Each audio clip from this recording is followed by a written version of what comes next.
Congratulations if you made it this far as the head of PLG. Hey, it's Gary, 3 times head of growth. Today, I'm going to talk to you about a year in the life as the head of PLG.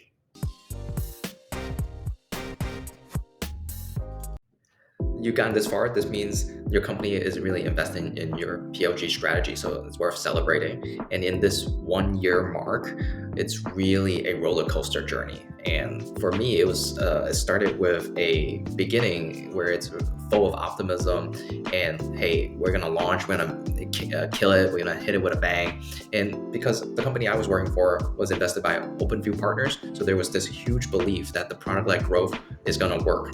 And so we set out to get started and hit that launch button. In the beginning, it was definitely a lot of rah-rah, get the team going. Hey, we're gonna launch, here's a countdown. And I even created this like Amazon press release of what it would be like if we have launched it and all these customers will flock to use our software, our premium tier, we'll make a bang and we'll be in SaaS by the time next year. And so everyone was so eager to see the results. So, really drum up that excitement throughout the company. And once we launch, a couple weeks pass by, the reality start to sink in. In the first quarter, we only had like 2 sales. In the second quarter, we had 5 sales. And within the 6-month span, we had less than 10 total sale to make up for this type of excitement. We had some folks that were using the product, but we weren't able to convert them. We didn't really understand our ICP and our persona and what triggers them to buy. Everything was on Excel sheet. Like we did practice and brainstorming on Excel sheets, but in reality, we needed to talk to our customer and really needed to find out. So we had this massive investment coming in, we had a large team, so the numbers felt very disappointing. And are we doing something wrong? And during this time, PLG was still relatively new, so not a whole lot of people had a lot of lessons to share.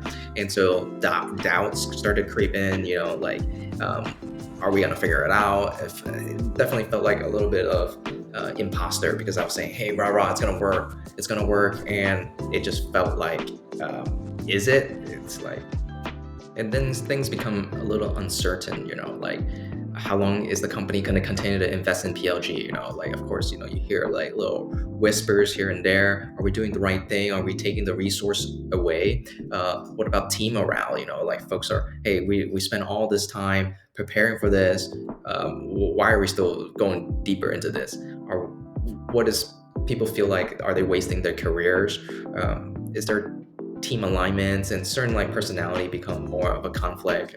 It's becoming more of an issue, and it became very difficult and challenging to keep that team alignment, that keep direction, and getting that encouraging aspect of it to get the team to keep going.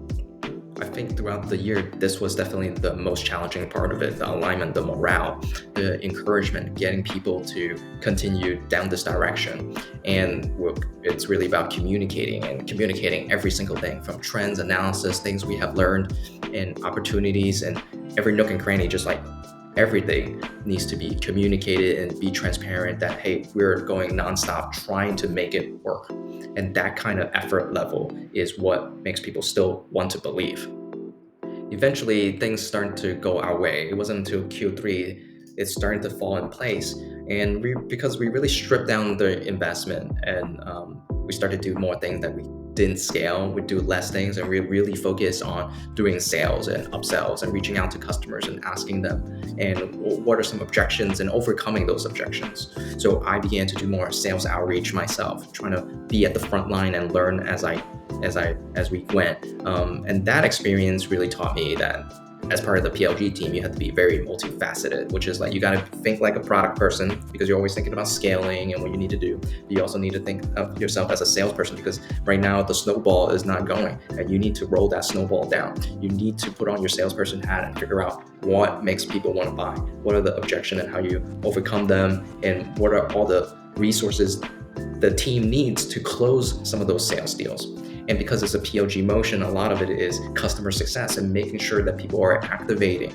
And because when they're activated, there's increased likelihood that they feel confident, reassured, and the customer will feel, hey, okay, I believe in the software, I'm ready to buy and get the advanced version. So finally, we got some sales going and we start to see some pattern emerge. And it's by Q4, we finally hit and see some light at the end of the tunnel and saw some opportunities here because now we have Q3 success. That's a tremendous growth off the Q2, and in Q4 we're starting to see the same level of success as Q3. So now we're having some trends, and if we continue this trajectory, we will reach a certain success quota. Of course, not the initial goal we imagined, because we theoretically lost the first quarter because we just didn't get our act together. We just didn't know better, and it was through the process of learning. And so it was gain this perspective of, hey, how long does it really need to get this traction going? And you realize, hey, PLG, you're not going to get that success all in day one. And because you're not going to get all these success in day one, you really need to set that communication and expectation with the whole company and whole organization. So the challenge is not this external customer issue, it's this internal stakeholder challenge, and being very transparent about the progress, the learnings, and explaining that we're leaving no stone unturned. Really maintain that organizational support for the PLG strategy. And only until a year out that we finally have a very solid foundation. And now we have a strategy for sales, a strategy for marketing, and a strategy for product. And so in the course of a year, this project-led growth have grown tremendously.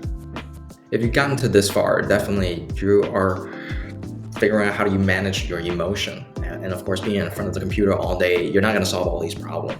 And so you really need to step away. I stepped away, and I needed to keep my sanity and my health in check. And really trying to figure out how to find my reset button. For me, my reset button was swimming. It was my form of quiet meditation. I had a local community pool. I went there 3 or 4 times a week during lunch hours, and everything that I was overwhelmed about, what folks said to me, that bothered me, all of that frustration, I just went during lunchtime to go for the swim, and it was just like everything is just kind of slowly dissipate away. And it was also a moment for me to just have a clearer mind and calmer feel, and so that when I come back to my desk, I have a very clear view of action, clear line of action. Another thing that helped me was gaining perspective from a coach. So I hired a coach, and he gave me a lot of perspective. Not product-led or marketing tactics. We already know that. We know we needed the onboarding and the lifecycle marketing, activation, and all that. That's not really the challenge. What has been a challenge is this communication problem, which is what do I do? How do I communicate when things are not so successful? And because of course, immediately when things are not going well, you're like, can I quickly fix it? Or maybe I'll, see if I can communicate it next week. Or how do I communicate and work and collaborate with people that have conflicting personalities, that we don't see eye to eye? Or how do we communicate to the rest of the company that we have found a way forward together with this another colleague, and so that we're representing the PLG team together? And how do I influence people around the organization, horizontally, diagonally, upwards, skip level, downwards, and be a better coach, and be encouraging and be transparent. So it's managing like a 360 of all these types of people that I need to talk to, so that they continue to buy into the PLG strategy. Another thing for me was setting a very clear goal. Like what did I want to accomplish? Before this, I didn't do anything in PLG world. Like, I understand the concepts, but I never had actual practical experience inside product-led growth. So it was writing that down and having a clear, what do I want to learn? What do I want to accomplish? What do I want to achieve? And trying to pinpoint what are the ways I can achieve and learn those. Before this, I was in the social network and consumer space. So going back into the B2B space, I needed to learn a lot more around sales, customer success, revenue, and building relationship with my customers. And also owning and operating a budget around wins and losses. And so that gave me a lot of exposure in the SaaS world. I also took the opportunity to just learn, like, hey, I know I need to accomplish this. I need to have these types of due diligence, and ways to look into CAC LTV, our payback ratio. How do we track our progress for the investors? How do we story tell that? And all of this is a part of my learning experience in this PLG journey. It's not just growing the company sales revenue, but how do I grow myself? And lastly, it's really about finding balance at home.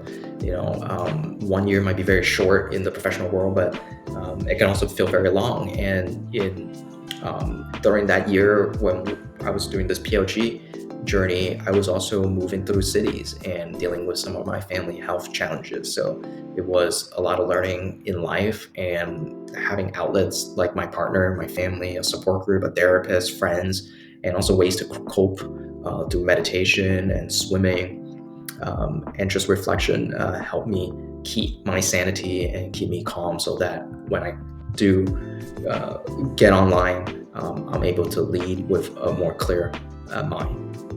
So looking through the 4 quarters, the whole year as the head of PLG, there's a lot of lows and a lot of highs, and it really tests my resilience and a lot of self-reflection. Like, what do I want to learn? What do I want to accomplish? Who are the people I want to work with? Am I maintaining that relationship with those people? How do I uplift their spirit, be encouraging, also lead by example?